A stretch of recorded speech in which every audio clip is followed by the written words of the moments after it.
नमस्कार, बहुत स्वागत है आप सभी का। आपके साथ मैं पल्लवी रविंद्र सिंह। प्रयागराज महाकुंभ से हर दिन सामने आ रही अलौकिक तस्वीरें श्रद्धालुओं का एक नया अनुभव करा रही। संगम नगरी प्रयागराज में हर दिन अपनी एक अलग पहचान रखने वाले साधु संत पहुंच रहे हैं और लोगों के बीच चर्चा का विषय बने हुए हैं। इसी पर देखिए हमारी ये खास रिपोर्ट।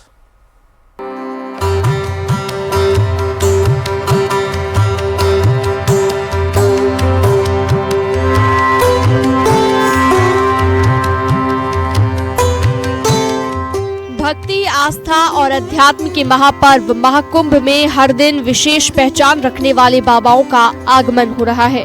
अपनी विशेष पहचान रखने के चलते ये बाबा लोगों के बीच आकर्षण का केंद्र बन रहे हैं। जैसे जैसे महाकुंभ की औपचारिक शुरुआत का समय नजदीक आ रहा है, उसी के साथ मेला क्षेत्र में साधु संतों के नए नए रंग देखने को मिल रहे हैं। तस्वीरों में दिख रहे ये बाबा हैं दिगंबर हरिवंश गिरी, जो राजस्थान के पुष्कर से प्रयागराज महाकुंभ में पहुंचे हैं, जिन्होंने पिछले 5 वर्षों से अपना एक हाथ उठाया हुआ है और कुल 12 वर्षों तक अपने हाथ को ऐसे ही उठाए रखने का संकल्प लिया है। दिगंबर हरिवंश गिरी से जब उनके हाथ उठाने के पीछे का कारण पूछा गया तो उन्होंने क्या कुछ कहा, आइए सुनते हैं। 5 साल हो गया, 12 साल की है। 12 साल की प्रतिज्ञा, क्या कहना चाहेंगे, क्यों, क्या वजह है जिसके चलते आपने अपना हाथ उठाया? वही साधु जन कल्याण के लिए जो भी कार्य करता है, साधु जन कल्याण के लिए करता है और जन कल्याण के लिए हम कर रहे हैं। क्या जन कल्याण करते हैं? क्या जन कल्याण यही है कि देखो देश का विकास हो और देश उन्नति पे आगे जाए। हमारे देश के ये जो नेता अफसर जो भी है उनको बल बुद्धि दे। अब जरा इन तस्वीरों पर भी गौर कीजिए। ये हैं चाबी वाले बाबा, जो महाकुंभ में 20 किलो वजन वाली राम नाम की चाबी लेकर पहुंचे हुए हैं। महाकुंभ में राम नाम की चाबी लेकर पहुंचे सन्यासी का नाम हरीश चंद्र विश्वकर्मा है और ये उत्तर प्रदेश के रायबरेली से महाकुंभ मेले में शामिल होने प्रयागराज आए हैं। बाबा ने 16 साल की उम्र में ही घर का त्याग कर दिया था और तब से वो समाज में फैली बुराइयों और राष्ट्र निर्माण के उद्देश्य को लेकर जगह जगह घूम रहे हैं और लोगों को संदेश दे रहे हैं। बचपन में ही मैंने अपने साधु माता पिता और परिवार को त्याग करके निकला हूँ कुछ खोज करने, कुछ नए प्रयोग करने।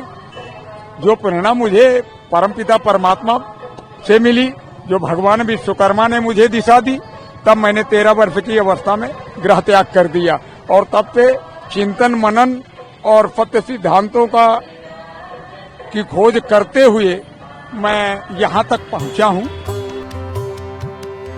आस्था और भक्ति के रंग से सराबोर महाकुंभ में उत्तर प्रदेश के सोनभद्र से पहुंचे अमरजीत उर्फ अनाज वाले बाबा भी सुर्खियां बटोर रहे हैं। अनाज वाले बाबा पिछले 5 सालों से अपने सिर पर कई तरह के अनाज उगा रहे हैं। इसी वजह से इनका नाम अनाज वाले बाबा रखा गया है। पर्यावरण के प्रति जागरूक करने के साथ ही देश भर में शांति बनी रहे, इसके लिए बाबा ने अपने सिर पर ही खेती कर डाली है। बाबा बताते हैं जहाँ कहीं भी वो जाते हैं हरियाली का संदेश देते हैं। क्या संकल्प है आपका? संकल्प हमारा यही है जो हमारा विश्व स्वतंत्र रहे, हम स्वतंत्र रहेंगे।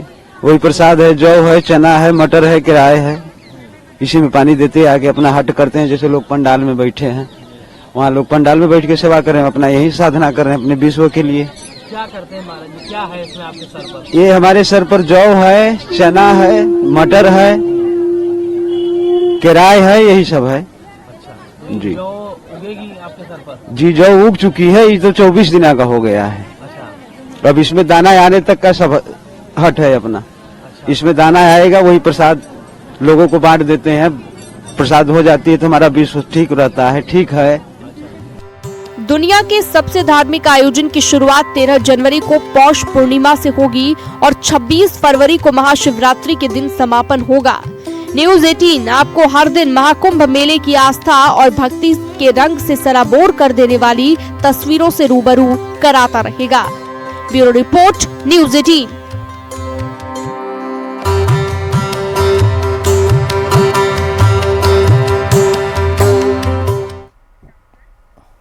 तो 13 जनवरी से महाकुंभ की शुरुआत हो रही है, लिहाजा महाकुंभ मेला 2025 में सुरक्षा के लिए हाईटेक घोड़े तैनात किए गए जो उन्नत निगरानी दृश्यों के लिए माइक्रोचिप से लैस हैं। बताया जा रहा है कि इन घोड़ों की कीमत बाजार में 7 करोड़ रुपए के आसपास है। इन घोड़ों की डाइट भी आपको हैरान कर देगी। 1 किलोग्राम चना, 2 किलोग्राम जौ, 1 किलोग्राम चोकर, 30 ग्राम नमक, 100 ग्राम गुड़, 100 ग्राम मल्टी तेल से ये राशन उन्हें 24 घंटे में 3 बार देना होता है। महाकुंभ में वाटर एम्बुलेंस को तैनात कर दिया गया। अरैल घाट पर वाटर एम्बुलेंस को लाया गया है और क्रेन की मदद से गंगा नदी में वाटर एम्बुलेंस को उतारा गया है। तस्वीरें देखिए, बेहद खास है। वाटर एम्बुलेंस को वहां पर सुरक्षा की दृष्टि से लाया गया है।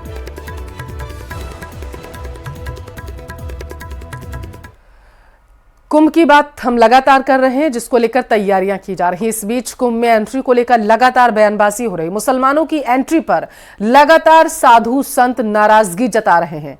उनका कहना है कि जिनको सनातन का ज्ञान तक नहीं, उनका कुंभ में आने का आखिर मतलब क्या है। इस बीच बागेश्वर धाम के धीरेन्द्र शास्त्री ने कहा, कुंभ आस्था और श्रद्धा भक्ति का संगम है। यहां उनका क्या काम जो इसका मतलब नहीं समझते। कुंभ में मुस्लिमों की एंट्री, सियासत भारी।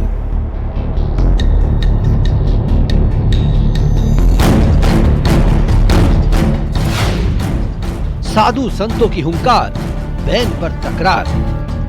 निसंशय होना चाहिए, खास करके मुसलमानों की तो एंट्री होनी नहीं। नागरिक होना निराली बात है। मक्का मदीना में कोई हिंदू प्रवेश कर सकता है, वहां पे कोई दुकानें लगा सकता है क्या? उसमें मैं ओबीसी साहब को कहूंगी कि वो खुद मकर संक्रांति की डुबकी लगाएं हमारे साथ आकर के वहां। सनातन का नहीं ज्ञान, कुंभ में क्या काम। हमने कहा कि उनका आना बैन होना चाहिए जो मूत्र कांड, थूक कांड करते हैं, अब वो कोई भी हो। एंट्री पर सवाल, क्यों मचा है बवाल।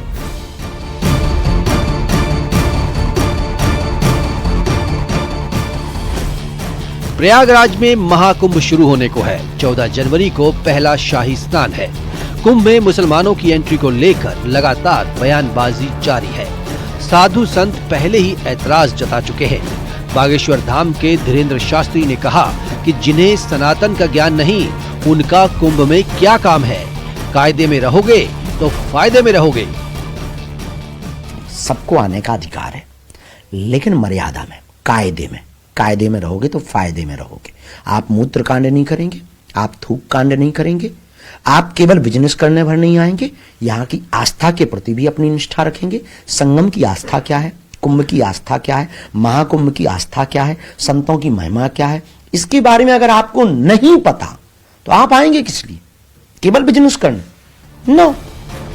धीरेन्द्र शास्त्री अकेले नहीं है जो मुसलमानों की एंट्री का विरोध कर रहे हैं।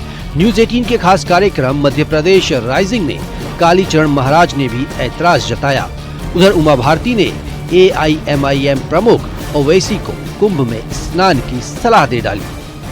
मुसलमानों की तो एंट्री होनी नहीं चाहिए। ऐसा क्यों? वो भी तो उस देश के नागरिक हैं। क्या चला रहे हैं? वो भी तो उस देश के नागरिक हैं। संविधान में जो देश का मूल नागरिक होना निराली बात है। मक्का मदीना में कोई हिंदू प्रवेश कर सकता है, वहां पे कोई दुकानें लगा सकता है क्या? लगा सकता है। फिर हमें काशी मथुरा में, खास करके कुंभ जैसे पवित्र क्षेत्र में काय के लिए थूक जेहद, मूत जेहद चलाने के लिए बुलाए क्या उनको? उसमें क्या दिक्कत है? वो भी आके कुंभ में स्नान करे ना। वो एक बहुत अच्छा समय है जो कुंभ में स्नान करने के मुहूर्त हैं। उसमें मैं ओबीसी साहब को कहूंगी कि वो खुद मकर संक्रांति की डुबकी लगाएं हमारे साथ आकर के वहां पे। कुंभ में गैर हिंदुओं की एंट्री में फिलहाल बवाल जारी है। साधु संतों ने मुसलमानों की एंट्री को लेकर साफ इनकार कर दिया है।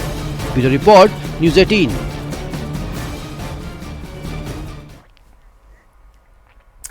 महाकुंभ क्षेत्र में पहुंचे महंत दिनेश गिरी जी महाराज ने न्यूज 18 से खास बातचीत की और बताया कि इस बार व्यवस्था चाक चौबंद है। सनातन धर्म की जयकार दिखाई दे रही है। भव्य दिव्य डिजिटल कुंभ सभी का मन मोह रहा। महाकुंभ 2025 हम लगातार आपसे कह रहे हैं कि कई मायनों में खास है, और खास इसलिए है क्योंकि यहाँ ऐसे साधु महात्मा आ रहे हैं जो सनातन धर्म की रक्षा के लिए सदैव तत्पर रहते हैं, गौ माता की सेवा के लिए सदैव तत्पर रहते हैं। जी हमारे साथ इस वक्त महंत श्री दिनेश गिरी जी महाराज हैं, जो राजस्थान में गौ सेवा समिति के अध्यक्ष हैं और बहुत बड़े बड़े काम आपने किए हैं गौ माता की सुरक्षा के लिए, उनको आहार मिले, उनका जीवन बेहतर हो, इसके लिए लगातार महंत श्री जी आप प्रयास करते रहते हैं। आप यहाँ कब आए? मैं यहाँ कल आया था 6 जनवरी शाम को। अच्छा। और अभी 1 महीना यहीं पूरे कुंभ में रहेंगे। सात्विक संतों की सनातन की शक्ति है, वो मुझे संचय करनी है, संग्रह करनी है, इसलिए मैं कुंभ में आया हूँ। कुंभ यहाँ एक ऊर्जा देती है, एक ताकत देती है। विधर्मियों से लड़ने के लिए हमें ताकत चाहिए, धर्म की स्थापना के लिए हमें शक्ति चाहिए, और वो शक्ति हमें इस जूना अखाड़ा की धर्म ध्वजा के नीचे इस कुंभ में मिलती है, जो मैं लेने आया हूँ। तो महाराज जी आप जूना अखाड़ा से संबंध रखते हैं? जी, जूना अखाड़ा से हम 14 मढ़ी में बुधगिरी मढ़ी जो है उससे हम संबंध रखते हैं। महाराज जी हम आपसे जानना चाहेंगे कि क्या यहाँ महाकुंभ क्षेत्र में अखाड़ा के अतिरिक्त कहीं आपका आश्रम है यहाँ पे? जी, यहाँ जो अखाड़ा के अंतर्गत ही महामंडलेश्वर नगर जो है उस नगर में अपना बुधगिरी शिविर लगा है, और उस शिविर में हम 1 महीना रहेंगे, बाकी सब लोग भी आएंगे, संतों से मिलेंगे। अच्छा, मैं उधर गया था, चूंकि तो हमारे जो वीडियो जर्नलिस्ट हैं राजस्थान से ही संबंध रखते हैं, तो वो जाते वक्त आपका वो बोर्ड वहाँ लगा हुआ था, तो उन्होंने देखा तो वहाँ गौ माता भी आ गई हैं। जी, गौ माता आ गई है, और मुझे ये कहते हुए बहुत ही प्रसन्नता है कि जो अपना बुधगिरी शिविर है वो पूर्ण रूप से गोवर्ती है। वहाँ गौ सेवा के कार्य के साथ साथ जो भोजन प्रसादी बनता है वो सब गोवर्ती होगा, हवन आरती सब वो गोवर्ती। अनेक जो व्रत होते हैं उसमें से गोव्रत है, और गोवर्ती अपना पूरा शिविर है। छत्तीसगढ़ बीजापुर नक्सली हमले का न्यूज 18 ने एक बड़ा खुलासा किया है। न्यूज 18 के हाथ हमले के मास्टरमाइंड की तस्वीर लग चुकी है, जिस नक्सली के इशारे पर जघन्य वारदात को अंजाम दिया गया। नक्सली पर 25 लाख का इनाम रखा हुआ था। इस रिपोर्ट में देखिए मास्टरमाइंड की तस्वीर। बीजापुर नक्सली हमले का mastermind, news 18 India super exclusive. 25 lakh के इनामी दुर्दांत पापा राव ने रची साजिश। ये उसी दुर्दांत नक्सली पापा राव की तस्वीर है जिसके इशारे पर बीजापुर में आईईडी ब्लास्ट को अंजाम दिया गया। ये उसी दरिंदे की तस्वीर है जिसके ऊपर देश की सुरक्षा एजेंसियों ने 25 लाख का इनाम रख रखा है। ये वही कुख्यात नक्सली पापा राव है जिसकी मौत की खबर कई बार आ चुकी है। दावा किया जा रहा है कि बीजापुर में इसी पापा राव की वेस्ट बस्तर एरिया कमेटी की यूनिट ने सुरक्षा बल के खिलाफ बड़े नक्सली हमले को अंजाम दिया। पिछले 1 साल के भीतर इस सबसे बड़े नक्सली हमले के पीछे नक्सलियों की बौखलाहट छिपी हुई है। एक तरफ जहां सुरक्षा बल लगातार उनके ऊपर दबाव बनाए हुए हैं, तो दूसरी ओर उनका पूरा काडर तितर बितर हो गया है और छोटे छोटे ग्रुप इस तरीके के हमले करने पर आमदा है। दावा किया जा रहा है कि सोमवार को हुए इस भीषण नक्सली हमले में 60 से 70 किलो आईईडी का इस्तेमाल किया गया। इस दौरान आईईडी को सड़क के नीचे प्लांट किया गया था। जानकारी के मुताबिक करीब 20 दिन से स्थानीय यूनिट इस हमले की रेकी कर रही थी। ये रेकी इसलिए भी की जा रही थी क्योंकि इस जगह पर सुरक्षा बल की गाड़ियों का लगातार मूवमेंट होता था।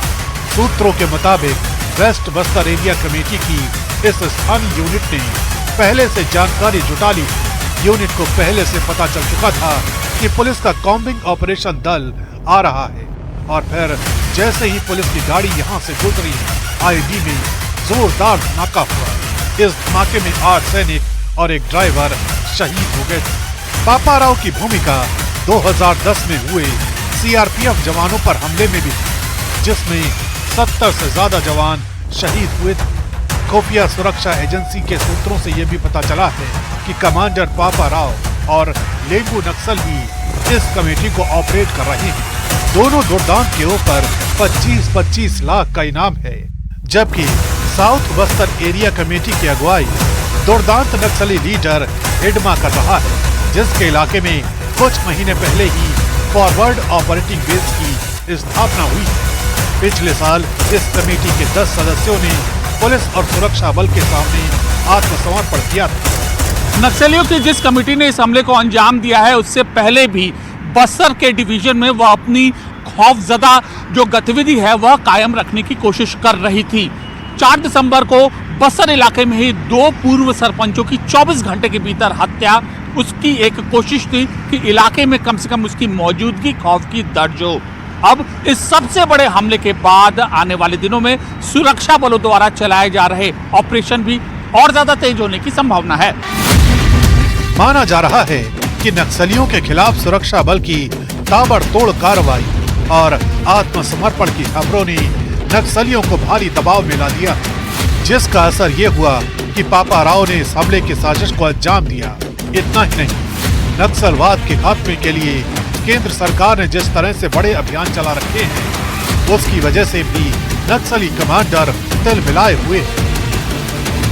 नक्सली बौखलाहट में है और बौखलाहट में ये कायराना हरकत किए हैं और कल दिनांक 6 जनवरी को हमारे डीआरजी और बस्तर फाइटर्स के 8 जवान आईडी ब्लास्ट में शहीद हो गए।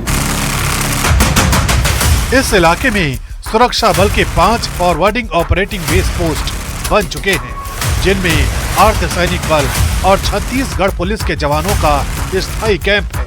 ये सभी संवेदनशील इलाकों की निगरानी करते हैं। सुकमा, बीजापुर, नारायणपुर, बस्तर और कोंडा गांव में लगातार सुरक्षा बल एक्टिव हैं, जिसका असर ये हुआ है कि बीते 2 सालों में यहाँ नक्सलियों की संख्या 1500 से घटकर 250 से 300 रह गई। लेकिन बीजापुर में हुए हमले के बाद जिस तरह से एक बार फिर कमांडर पापा राव का नाम आया है, वो और चिंता में डालने वाला है, क्योंकि माना यही जा रहा है कि कमांडर पापा राव न सिर्फ बेहद शातिर हैं, बल्कि वो ऐसे हमलों को अंजाम देने के लिए किसी भी हद तक जा सकता है।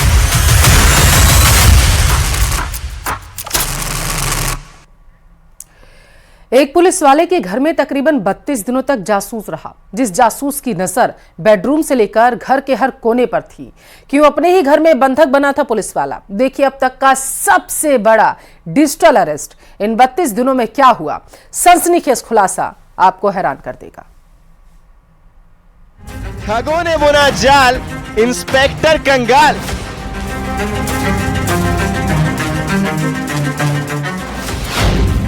सबसे बड़ा डिजिटल अरेस्ट, बीएफएस इंस्पेक्टर बना निशाना।